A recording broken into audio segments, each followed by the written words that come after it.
Approval to the economic package approved by the Senate over the weekend. But some progressives aren't necessarily thrilled by the legislation. Let's discuss with the Deputy Whip of the Congressional Progressive Caucus, Congressman Khanna of California. Congressman, thanks so much for joining us.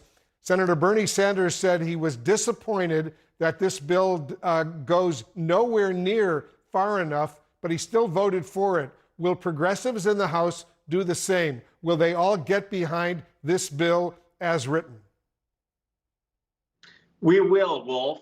This bill is like a down payment on a house. It makes significant progress. It is the largest investment in climate in the history of this country, probably the history of any country. It's going to mean more solar manufacturing in the United States, battery manufacturing, more steel because there's a Buy American component for a bonus. So it has a lot of good things in it. I know you actually worked with Senator Joe Manchin to get these negotiations back on track. After more than a year of stalling, how did this ultimately come together? Well, I talked to Senator Manchin on New Year's Day of 2022. He had called me, and I knew this about Senator Manchin, that he was for the innovation portion. He was for the investment to make sure things are made in America. He just wasn't for the sticks. Now, I believe in some of the sticks as well, and there are social programs that I would have rather had in there, like childcare, universal preschool. But I knew on climate we could get him there, and that's ultimately the deal that we got. And I was proud that I continued to work with him, and he was negotiating in good faith. Do you believe President Biden can actually sell this deal to midterm election voters who are facing much more immediate problems right now, like record high inflation? Yes, if he goes to the factory towns. I was just in Anderson, Indiana, and Janesville, Wisconsin, and here's what he should say. We realized that too many of our jobs went offshore.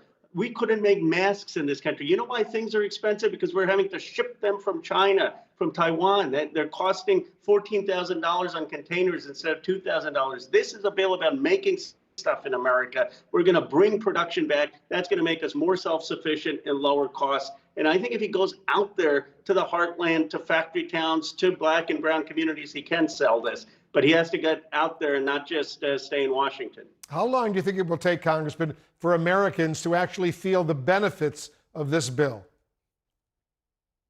Well, they'll immediately start to feel the benefits on prescription drugs. I mean, that Medicare negotiating will lower prescription drug costs. Many will feel the benefits of the increased subsidies for the Affordable Care Act. The premiums are going up, and this will help. And for the clean technology and those jobs, we need to make that clear that these are going to be jobs in communities that have been left down, and it's the beginning of bringing those jobs back. And people will understand that that is going to take more time, but that is going to have an impact on their communities. Congressman Khanna, as usual, thanks so much for joining us. Wolf, always a pleasure. Just ahead, there's increasing concern right now over recent fighting near a Russian-occupied nuclear power plant in Ukraine. The head of the United Nations condemning the artillery and rocket fire, calling